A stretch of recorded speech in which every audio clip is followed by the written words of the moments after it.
ನನ್ನೆಲ್ಲ ಸ್ನೇಹಿತರಿಗೆ ತರಗತಿಯ ಸ್ವಾಗತ.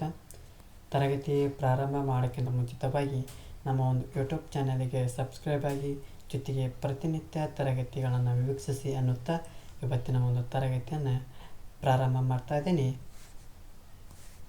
ಇವತ್ತಿನ ತರಗತಿ 3ನೇ ಆಂಗ್ಲೋ ಮರಾಠ ಯುದ್ಧದ ಬಗ್ಗೆ ಚರ್ಚೆಯನ್ನು ಮಾಡ್ತಾವೆ.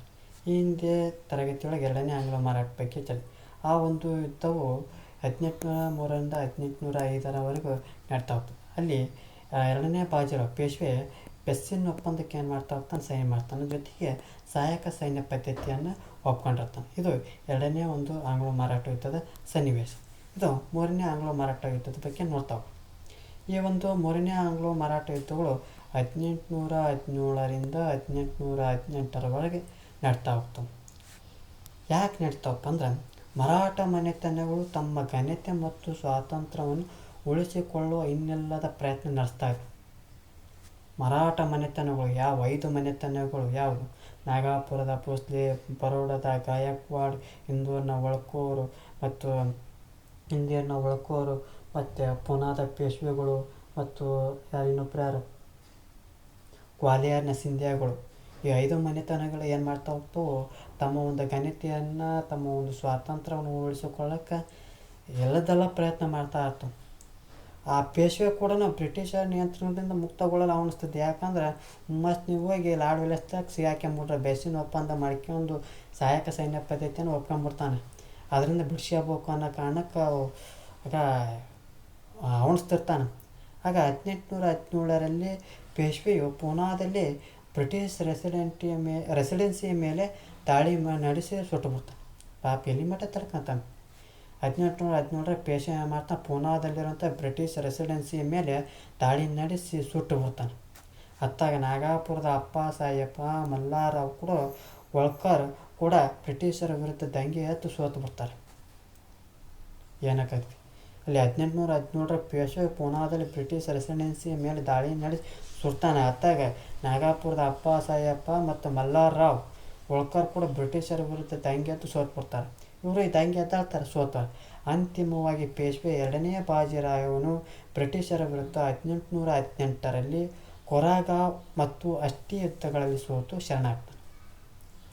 ಲಾಸ್ಟ್ ಕೊನೆಗೆ ಯಾರು ಉಳಿತಾರೆ? ಪೇಶ್ವೆ ಉಳಿತಾನೆ. 2ನೇ ಬಾಜಿರಾವ್ ಏನಕ್ಕನ ಬ್ರಿಟಿಷರ ವಿರುದ್ಧ 1818ರಲ್ಲಿ ಕೊರೆಗಾಂವ್ ಮತ್ತು ಅಸ್ಟಿ ಯುದ್ಧಗಳಲ್ಲಿ ಸೋತು ಕೊನೆಗೆ ಏನಕ್ಕನ ಶರಣಾಗ್ತಾನೆ.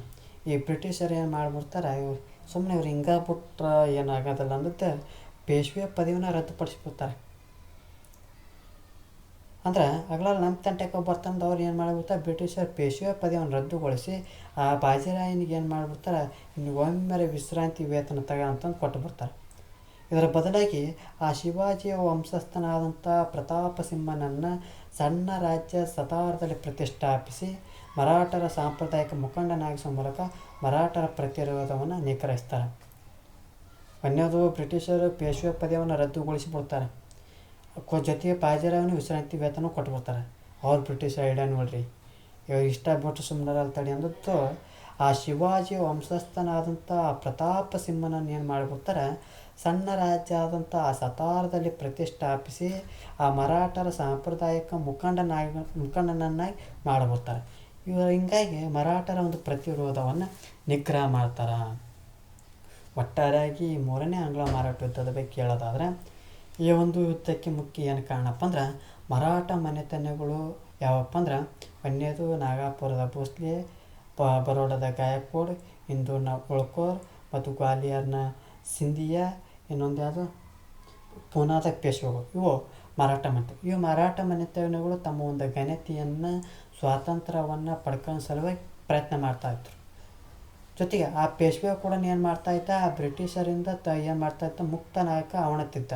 1817ರೊಳಗೆ ಏನು ಮಾಡಿಬಿಡ್ತಾನೆ ಪೇಶ್ವೆ ಪೂನಾದ ಬ್ರಿಟಿಷ್ ರೆಸಿಡೆನ್ಸಿಯ ಮೇಲೆ ಏನು ಮಾಡಿಬಿಡ್ತಾನೆ, ದಾಳಿ ಮಾಡಿ ಸುಟ್ಟು ಬಿಟ್ಬಿಡ್ತಾನೆ.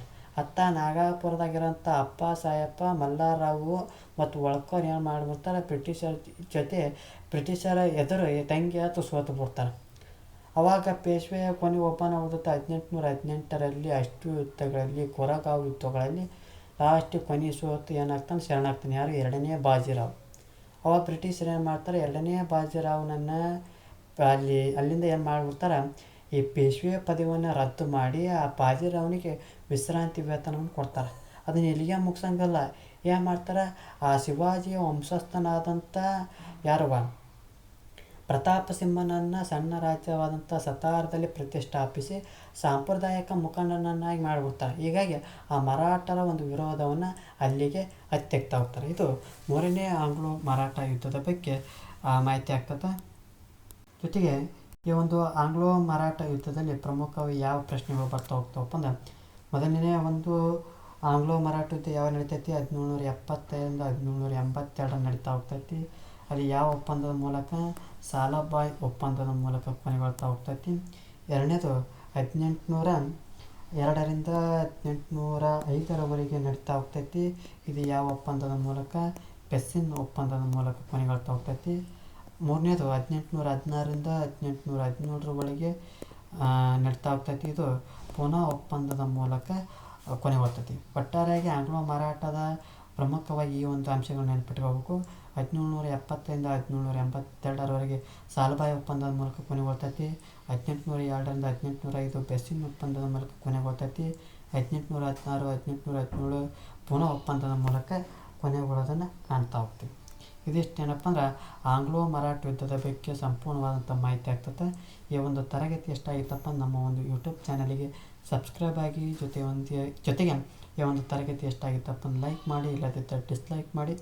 ಏನಾದರೂ ದೋಷಗಳು ಮತ್ತು ನಿಮ್ಮ ಒಂದು ಅಭಿಪ್ರಾಯಗಳನ್ನು ಕಾಮೆಂಟ್ ಬಾಕ್ಸ್ನ ಮೂಲಕ ತಿಳಿಸಿ ಅನ್ನುತ್ತಾ ಈ ಒಂದು ತರಗತಿಯನ್ನು ಮುಗಿಸ್ತಾ ಇದ್ದೀನಿ. ಎಲ್ಲರಿಗೂ ಧನ್ಯವಾದಗಳು.